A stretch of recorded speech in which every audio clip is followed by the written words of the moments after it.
Hello guys, in this video tutorial I'm going to teach you a Node.js from the scratch. So if you are a beginner, so this video is for you. लेकिन मैं इसको हिंदी में record करने वाला हूँ, so it is also beneficial. Let's get started without wasting time.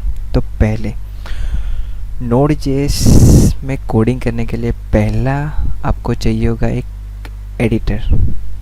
सो मैं use कर रहा हूँ VS कोड. आप डायरेक्टली जाके यूज़ कर सकते हो, डाउनलोड कर सकते हो VS code.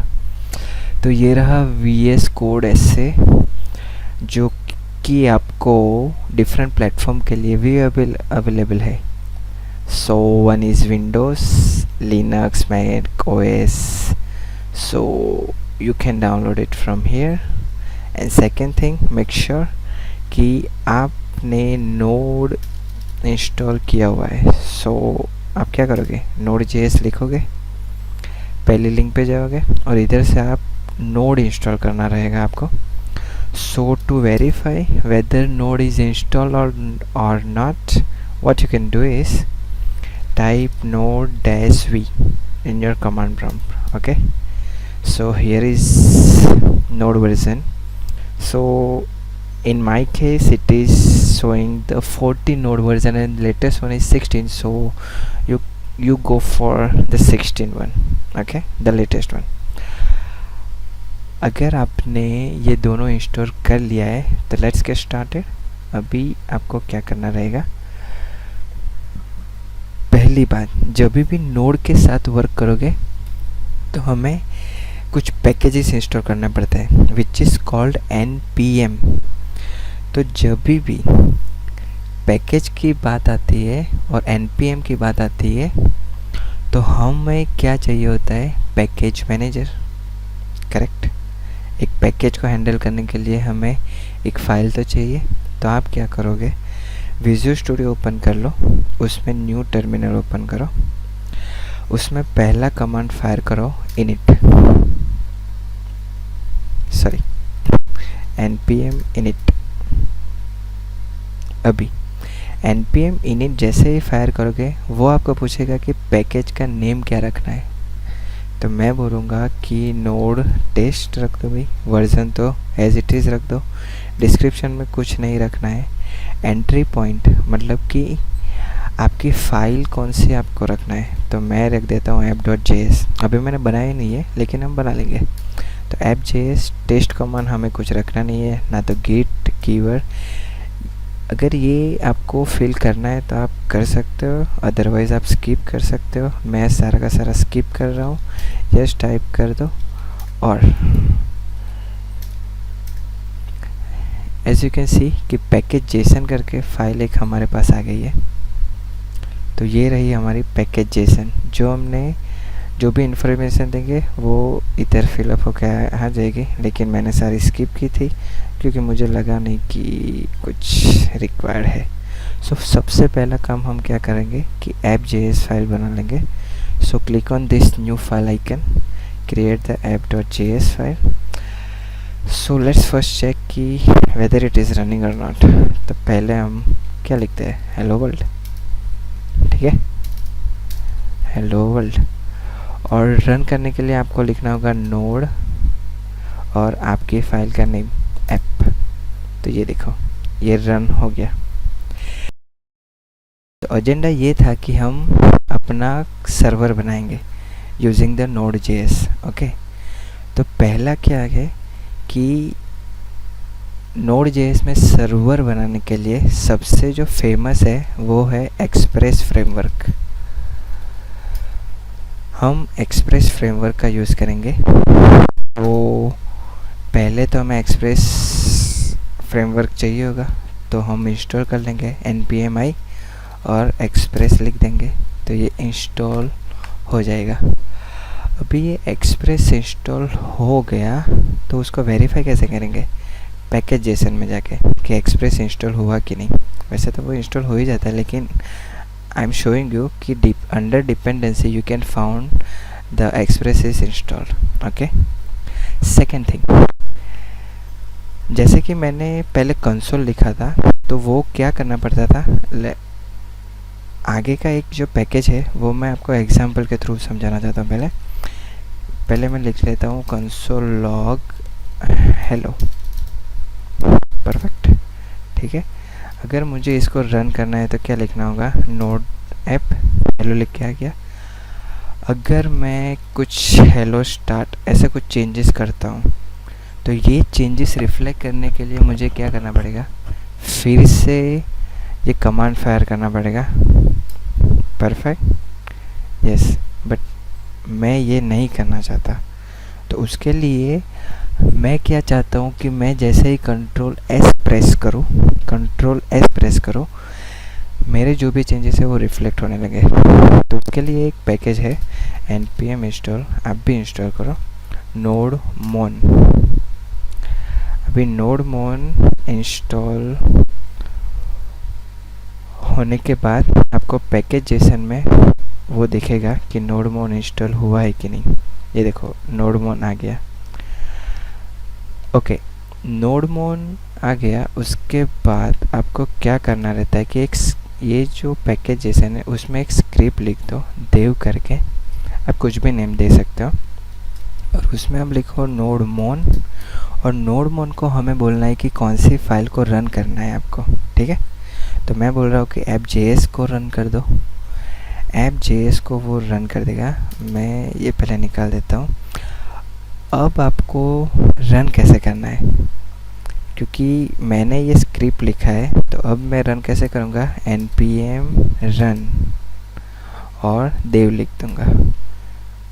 So as you can see हमारा सर्वर स्टार्ट हो गया और वो क्लोज भी नहीं हुआ। जबकि पहले क्या होता था कि हमने फाइल को रन किया, उसने प्रिंट किया और वो क्लोज हो गया, जबकि वो क्लोज नहीं हुआ है अभी देखो क्या होता है कि जैसे मैं कुछ चेंजेस करके कंट्रोल एस प्रेस करता हूँ तो वो देखो तुरंत रिफ्लेक्ट करेगा, ठीक है। सो हमने 2 पैकेजेस इंस्टॉल कर लिए अभी तक, express and second one is nodemon. Okay, perfect. So चलिए फटाफट से पहले एक्सप्रेस सर्वर को करते हैं, ठीक है। आपको लिखना होता है एक्सप्रेस रिक्वायर एक्सप्रेस, उसको एप्लीकेशन में ले लेते हैं एक्सप्रेस फंक्शन को। अभी ऐप डॉट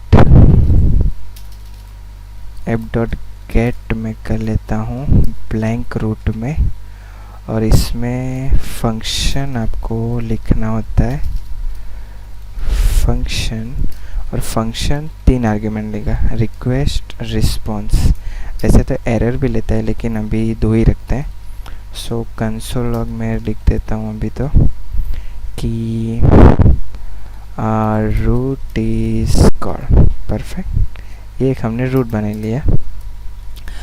अभी ऐप को लिसन भी तो करना पड़ेगा किसी पोर्ट पे, तो मैं ले लेता हूँ 5000 पोर्ट पे आप लिसन करो, ठीक है। अभी होगा क्या कि एक्सप्रेस ऐप डॉट गेट, मैंने लिखा 1 मिनट। अच्छा, ये बोल रहा है कि address is already in use, मतलब कि 5000 पोर्ट ऑलरेडी यूज़ में है, क्योंकि मेरा दूसरा प्रोजेक्ट भी चल रहा है तो वो मैंने बंद कर दिया है। तो अभी मैं रिफ़्रेश करके देखता हूँ और ये हो गया, परफेक्ट। अभी ये जो हमने रूट बनाया है वो रूट को हम टेस्ट कर लेते हैं पहले। तो मैंने क्या यूज़ किया है, पोस्टमैन अगर आपके पास नहीं है तो you can download it. Okay, very easy step है, कुछ हार्ड नहीं है, तो नहीं दिखाने वाला। तो इधर मैं आ गया हूँ, इधर से हम रिक्वेस्ट करेंगे टू द लोकल होस्ट 5000 पे, क्योंकि हमने ब्लैंक रूट रखा है तो मैं डायरेक्टली ही करूँगा। ये मैंने सेंड किया, गेट रिक्वेस्ट है, तो एज यू कैन सी कि रूट इज़ कॉल्ड, मतलब कि मैंने रिक्वेस्ट किया और ये कॉल हो गया। अभी ये हम ब्राउज़र से भी कर सकते हैं, ज़रूरी नहीं है कि हम इसका ही यूज़ करें। तो ये मैं कॉपी करके ब्राउज़र में पेस्ट कर देता हूँ। ये देखो अभी ये रिक्वेस्ट गया और क्या हुआ कि ये देखो ये वापस से कॉल हुआ। अभी मैं क्या करूँगा कि ये तो कंसोल इधर आ रहा है, तो मैं रिस्पॉन्स सेंड कर देता हूँ। रिस्पॉन्स सेंड करके कि yup server is working. Perfect, ये मैंने लिख दिया। अब जब मैं इसको हीट करूँगा, वैसे तो है, जब हम हीट करेंगे तो हमें रिस्पॉन्स मिलेगा yup server is working. Same for a Postman, जैसे मैंने रिक्वेस्ट सेंड किया मुझे ये मिल गया। ठीक है, परफेक्ट।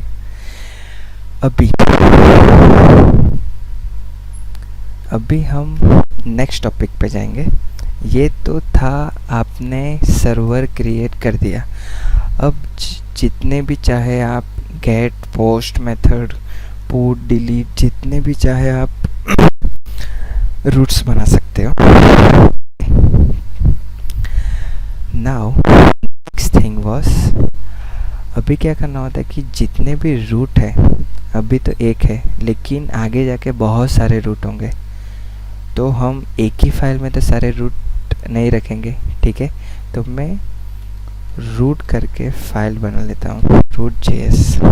ओके, और इसको ही मैं कॉपी कर लेता हूँ पहले, बाद में दिखाता हूँ कि कैसे इसको यूज़ करना है। ओके, सो ये देखो, ये ऐप की जगह मैं रूट लिख देता हूँ, और एक्सप्रेस फंक्शन की जगह हमको ऐसा थोड़ा मॉडिफाई करना रहेगा कि राउटर फंक्शन को कॉल करना रहेगा, और अभी इसकी जगह हमारा आ जाएगा रूट।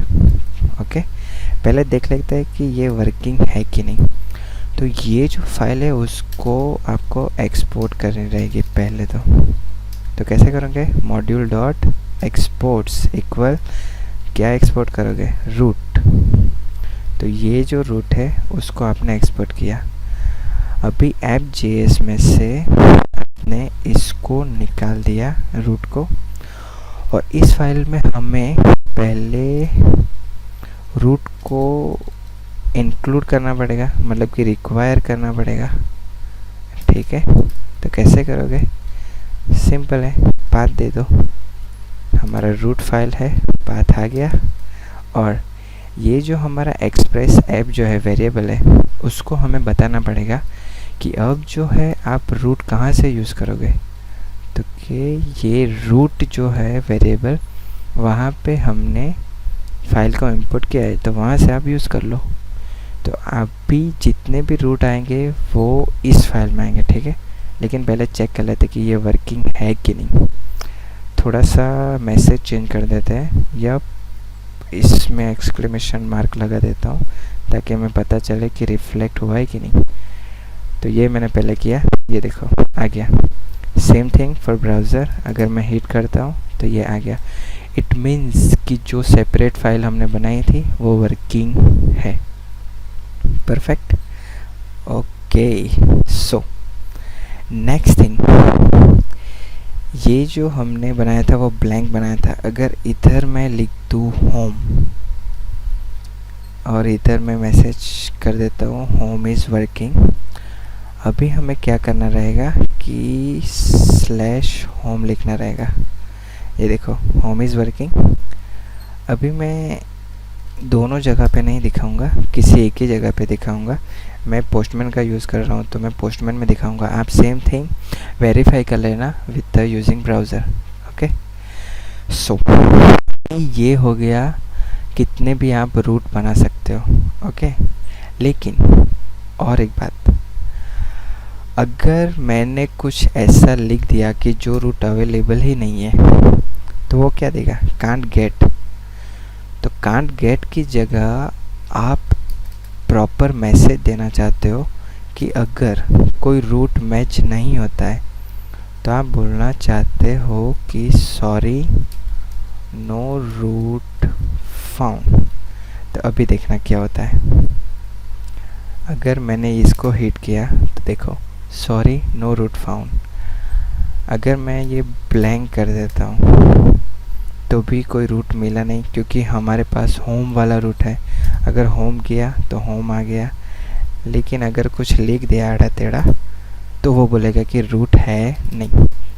तो ये भी एक बहुत अच्छा रूट है, लेकिन कीप इन माइंड कि ये जो स्टार वाला जो है कि जो कोई भी रूट को मैच करेगा तो वो आपको सबसे आखिरी में रखना है, सबसे लास्ट में रखना है।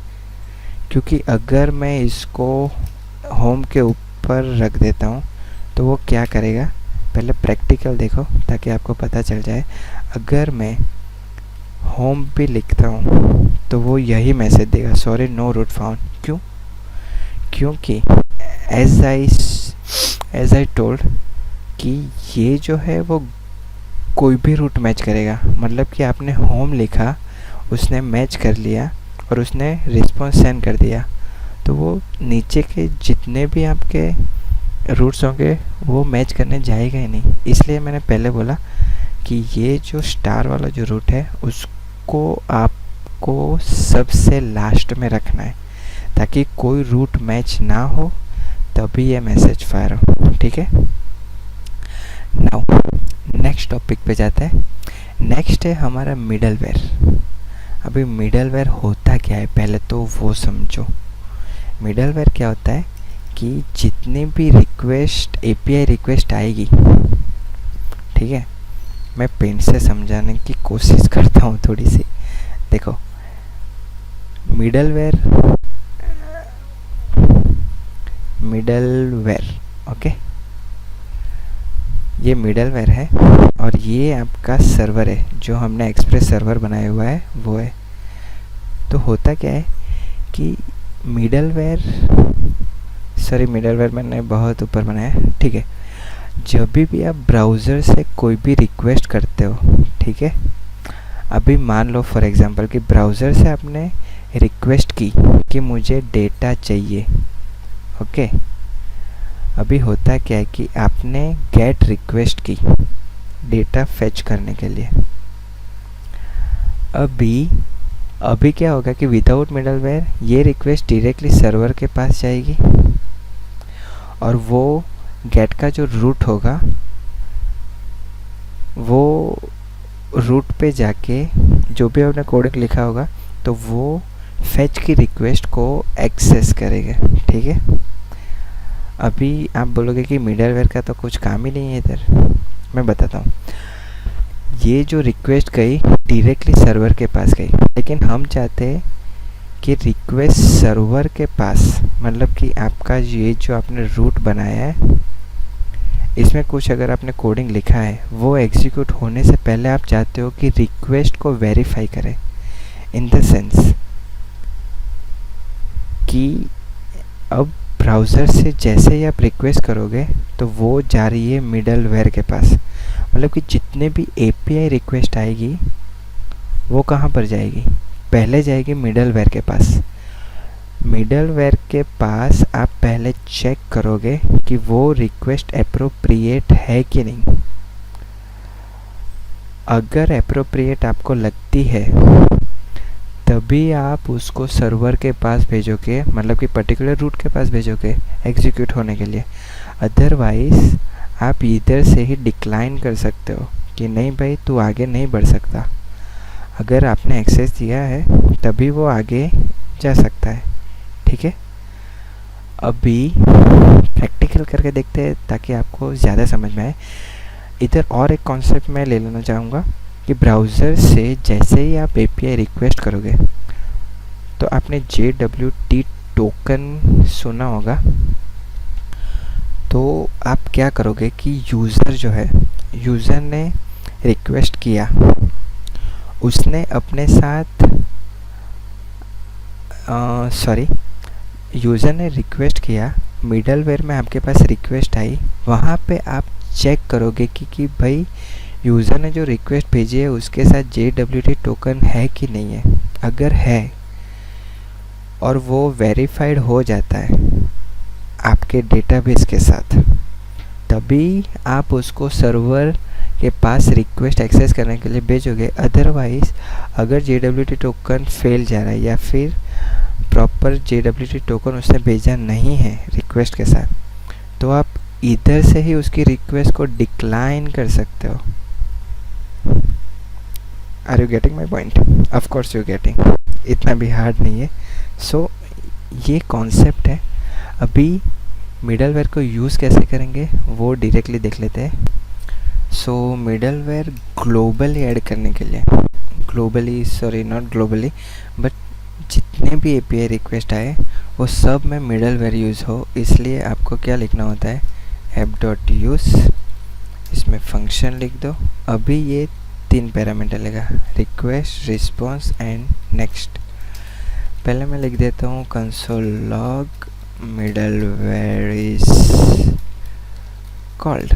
ठीक है. अभी देखो ये पहले लिखते हैं और मैं ये जो होम वाली है रिक्वेस्ट वो मैं करता हूँ. ये देखो पहले हमारे पास ये रिस्पॉन्स आ रहा था, अभी देखो वो रिस्पॉन्स आया ही नहीं. क्यों? लेट्स सी क्या हुआ. जैसे ही API रिक्वेस्ट हुआ, ये आपका मिडलवेयर है. This is your middleware.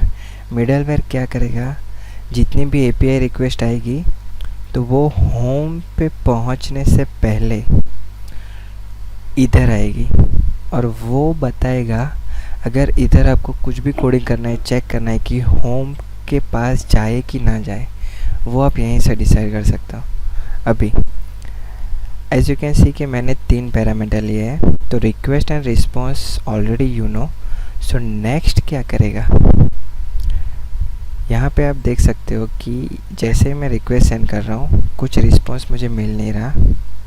दूसरा कि वो होम पे भी नहीं जा रहा. तो अगर मैं चाहता हूँ कि रिक्वेस्ट प्रॉपर है और वो होम पे जाए तो मैं लिख दूँगा नेक्स्ट. मिडलवेयर को मैंने बता दिया कि भाई आप नेक्स्ट पे जाने दो. ठीक है. अभी मैं सेव कर देता हूँ.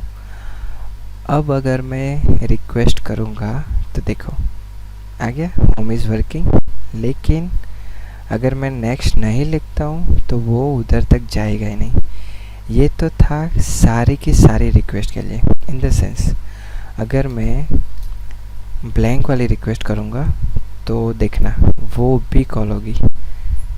सॉरी, नो रूट फाउंड वाली. ठीक है, जो हमने स्टार वाला लगाया था. तो सारी की सारी रिक्वेस्ट यहाँ से होके गुजरेगी, जैसे मैंने ड्राइंग में बताया. तो मिडलवेयर 2 बार कॉल हुआ, पहला होम के लिए, दूसरा अभी जो हमने ब्लैंक वाला कॉल किया वो. ठीक है. ये तो था कि सारी रिक्वेस्ट के लिए. लेकिन आप चाहते हो कि नहीं, सिर्फ पर्टिकुलर रूट के लिए ही मिडलवेयर कॉल्ड हो, तो क्या करोगे. तो मैंने सिर्फ पर्टिकुलर रूट लगा दिया. देखो अभी मैं इसको सेव कर देता हूँ. ये देखना अभी क्या होगा. देखो अभी अगर मैं इसको कॉल करूँगा ब्लैंक वाले को, हमें रिस्पांस तो मिल गया, लेकिन एज यू कैन सी कि कंसोल लॉग में कुछ प्रिंट नहीं हुआ. वो प्रिंट कब होगा, कि जब हम पर्टिकुलर रूट को कॉल करेंगे. एज यू कैन सी कि मिडलवेयर कॉल हो गया. So this is how you can use middleware and you can do more research. वैसे मोर रिसर्च करने की ज़रूरत नहीं है. आप अगर कोई प्रोजेक्ट पे वर्क कर रहे हो तो आपको पता चल ही जाएगा कि मिडलवेयर को क्यों, कैसे और when to use it. Okay, thank you. So in previous video we already learned about how to use middleware. तो बेसिकली हमने सर्वर बना लिया. सर्वर में रूट्स कैसे बनाते हैं वो भी हमने सीख लिया कि डिफरेंट रूट्स कैसे बनाते हैं, ताकि आपका जो रेस्ट API जो है वो आपका कवर हो गया. अभी नेक्स्ट हमने वो भी सीख लिया कि मिडलवेयर का यूज़ क्या है, कि अगर जितनी भी API रिक्वेस्ट आएगी उसको कैसे मैनिपुलेट कर सकते हैं हम, वो भी हमने सीख लिया. ठीक है. अभी नेक्स्ट है डेटाबेस. डेटाबेस को कैसे करेंगे, तो एक फाइल बना लेते हैं db.js करके. ठीक है. पहले मैं प्रोजेक्ट को क्लोज कर देता हूँ, क्योंकि पहले हमको एक पैकेज इंस्टॉल करना रहेगा MySQL। देखो, मैं MySQL यूज़ कर रहा हूँ, इसलिए MySQL का फ्लो मैं आपको सिखा रहा हूँ। लेकिन अगर आप Mongoose यूज़ कर रहे हो तो आपको थोड़ा डिफरेंट तरीके से आपको MongoDB को इंस्टॉल करना रहेगा, तो वो आप यूट्यूब से सीख सकते हो। लेकिन अगर आप if you want to follow this MySQL, you can see this video. Okay, so पहले क्या करेंगे, just hold for a second, मैं पूरा कोड स्निपेट रेडी कर देता हूँ ताकि हमारा टाइम वेस्ट ना हो। ओके, मैंने कोड स्निपेट रेडी कर लिया है ओनली फॉर यू गाइस, ठीक है। ओके, पहले क्या करना होता है कि MySQL जो हमने इंस्टॉल किया वो हमें इंपोर्ट करना पड़ेगा। ऐसे इंपोर्ट तो नहीं बोल सकते, रिक्वायर मतलब इंपोर्ट ही एक तरीके से बोल सकते हैं, ठीक है। एनीवे, सेकंड, हमें पहले DB के साथ कनेक्शन तो बनाना पड़ेगा, तो क्रिएट कनेक्शन किया। आप स्क्रीन पॉज करके ये सारे लिख सकते हो कि कौन कौन से पैरामीटर आपको चाहिए होंगे। तो पहला है host, in my case local host, आपके केस में भी डेफिनेटली लोकल होस्ट ही होगा। यूज़र में रूट, देखो पहले मैं अपना डेटाबेस दिखा देता हूँ कि कैसा है वो। देखो MySQL वर्कबेंच है, हियर यू कैन सी कि यूज़र में रूट लिखा हुआ है ऑलरेडी, और ये होस्ट लिखा हुआ है लोकल होस्ट, एंड पोर्ट है 3306।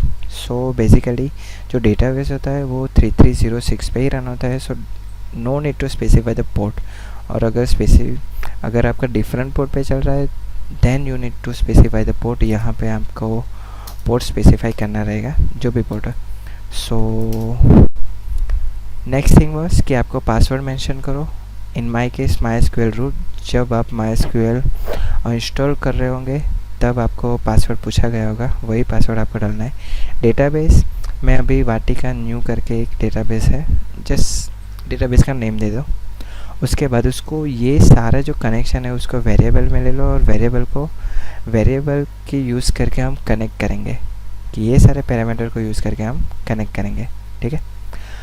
उसमें सिर्फ एक ही पैरामीटर जाएगा कि एरर, अगर एरर है तो एरर दिखाओ, अदरवाइज़ बोल दो कि भाई DB कनेक्टेड हो गया है। ये मैं आपको बाद में दिखाता हूँ।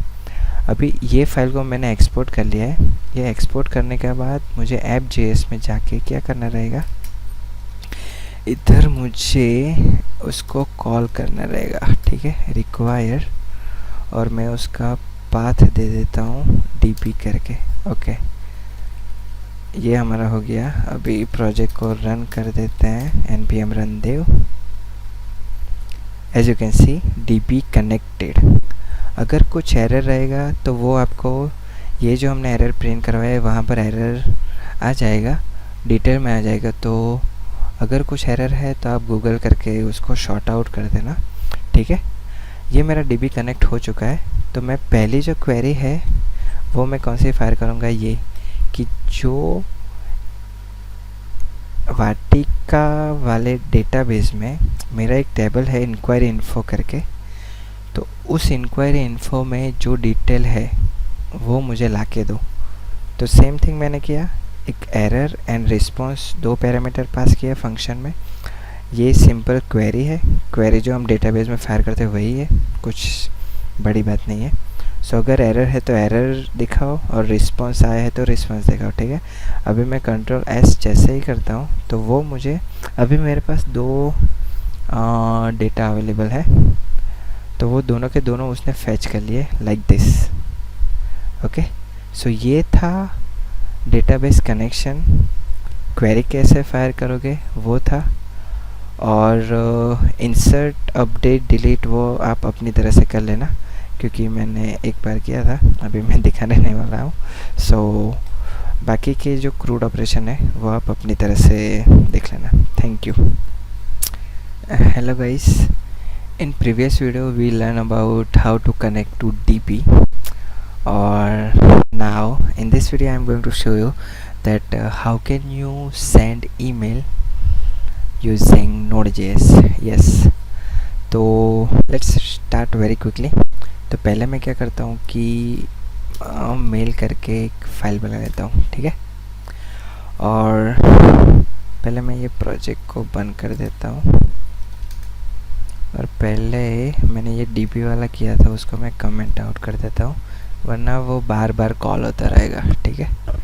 अभी मेल के लिए आपको पहला जो पैकेज चाहिए होगा वो चाहिए होगा नोड मेलर। तो ये आपको पहले इंस्टॉल करना रहेगा, तो मैं इंस्टॉल कर लेता हूँ वेरी क्विकली नोड मेलर, ठीक है। नोड मेलर इंस्टॉल हो चुका है, अरे वाह। तो मैं क्या करता हूँ पहले कि क्विकली आपको मैं पहले कोड स्निपेट रेडी कर लेता हूँ, उसके बाद मैं दिखा देता हूँ डायरेक्टली, ठीक है, ताकि आपका टाइम वेस्ट ना हो। सो कोड स्निपेट रेडी हो चुका है। जैसे ही हमने नोड मेलर इंस्टॉल किया उसके बाद हमें नोड मेलर को इंपोर्ट कर लेना है। उसके बाद आप क्या करो कि स्क्रीन को पॉज करके ये सिर्फ कॉपी पेस्ट ही करना रहता है, आपको कुछ याद रखने की ज़रूरत नहीं है कि मुझे ये ऐड करना है, मुझे ये ऐड करना है, वो ऐड करना है। सिर्फ आपको इतना याद रखना है कि आपको एक ट्रांसपोर्टर क्रिएट करना रहता है कि जिसमें मैं जीमेल का यूज़ कर रहा हूँ, तो मैं बोलूँगा कि मैं एज ए सर्विस जीमेल का यूज़ करूँगा। सिक्योर, ये आप याद रखना है कि ये सिक्योर एंड ये TLS, ये दोनों के दोनों पैरामीटर ऐड हो। क्यों? क्योंकि वो मैं कमेंट आउट करके भी बताने वाला हूँ ताकि आपको पता चले, क्योंकि वो एरर दे रहा था मुझे, तो इसलिए मैंने ये सिक्योर फॉल्स किया। ऑथ में आपको यूज़र में क्या कि आपको जीमेल का जो भी आपकी जीमेल आईडी है वो और उसका पासवर्ड डालना होता है। और सेकंड मेल ऑप्शन आएगा। फ्रॉम में क्या आएगा कि फ्रॉम आपके मेल आईडी से जा रहा है तो आपका ईमेल आईडी आएगा। टू में जिसको आप भेजना चाहते हो वो आएगा।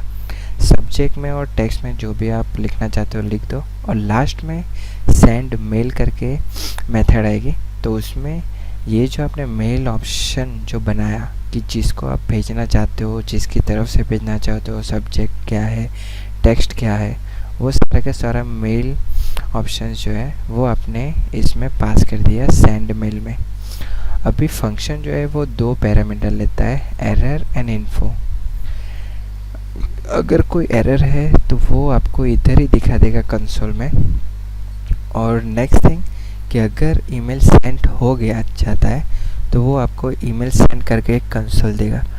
तो मैं अपने क्रेडेंशियल डाल देता हूँ पहले, नहीं इससे पहले और एक चीज़ बताना चाहता हूँ कि आपको क्या करना रहेगा कि आपको जो भी आईडी आप यूज़ करने वाले हो जीमेल की, वो अकाउंट में जाइए, वो ब्राउज़र में क्रोम ब्राउज़र में उसी अकाउंट में लॉग्ड इन होने चाहिए और आप सर्च कीजिए less secure app.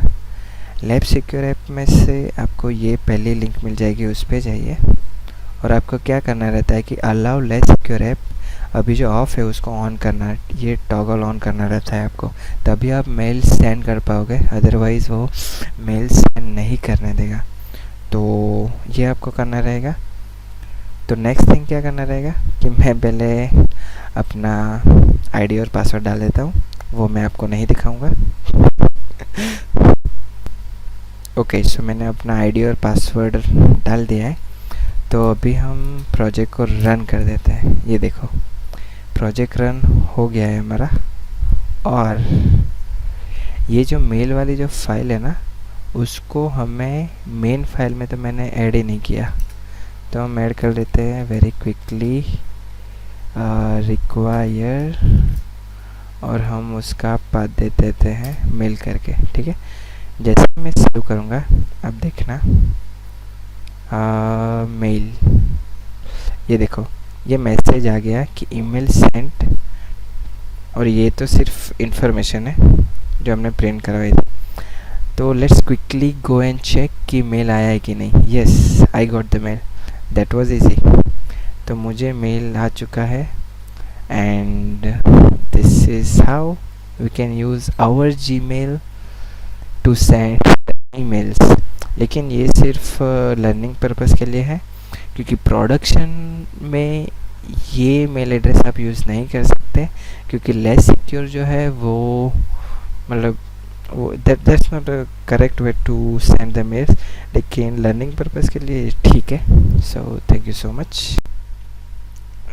Hello guys, in this video I'm going to show you that how can we use that .env file and what is the use of it. env file होती क्या है तो पहले हम implement करके देखते हैं. सो हमें .env यूज़ करने के लिए उसका पैकेज को इंस्टॉल करना पड़ेगा. ठीक है. So install it with this command npmi.env. Okay, जब तक ये इंस्टॉल होता है मैं एक .env करके फाइल बना लेता हूँ. इसमें मैं स्पेसिफाई कर लेता हूँ कि पोर्ट इक्वल टू 5000 मैंने स्पेसिफाई किया. उसके बाद हमें .env रिक्वायर डेफिनेटली हमको इंपोर्ट करना पड़ेगा और लास्ट में लिखता हूँ आप .config. अभी जो मैंने लिसन पे 5000 लिखा था उसकी जगह मैंने लिख दिया प्रोसेस इन्वायरमेंट डॉट पोर्ट. आप इसी तरह उसको एक्सेस कर पाओगे. जितने भी वेरिएबल आप इधर डिफाइन करोगे ना, तो आपको इसी तरह से आपको एक्सेस करना होगा. सो हम जल्दी से प्रोजेक्ट को रन कर देते हैं npm run dev से और देखते हैं कि जो मैंने 5000 लिखा है वो आता है कि नहीं आता है. ठीक है. सो ये देखो, ये 5000 लिख के आ गया. मैं उसको चेंज करके 3 कर देता हूँ.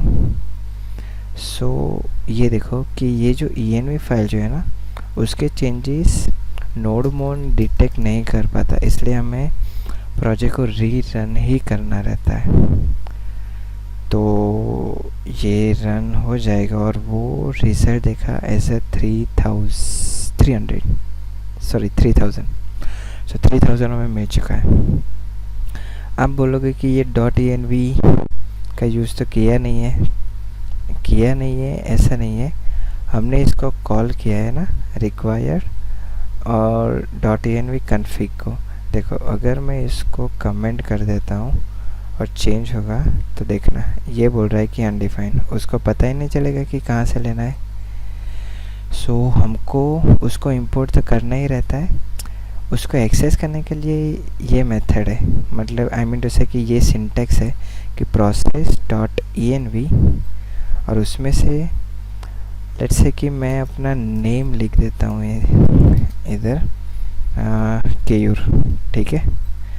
और मैंने ये निकाल दिया और मैं लिख देता हूँ नेम. चलो देखते हैं. देखो आ गया नेम मेरा. सो env फाइल में आप क्या रख सकते हो, जैसे कि हमने प्रीवियस वीडियोस में ये जो हमने डीबी का कनेक्शन बनाया, तो ये सारे के सारे होस्ट यूज़र पासवर्ड डेटाबेस ये सारे के सारे आप env में रख सकते हो. ताकि इसका बेनिफिट क्या है, ताकि जब आप प्रोडक्शन बिल बनाओगे ना, तब ये जो आपका कोड है वो रिवील ना हो पाए. सो बेसिकली env फाइल में आप वो सारी चीज़ें रखते हो कि जो सेंसिटिव इन्फॉर्मेशन जो है वो आप env फाइल में रखते हो और वो ये कमांड के थ्रू फिर आप एक्सेस करते हो. Okay, thank you.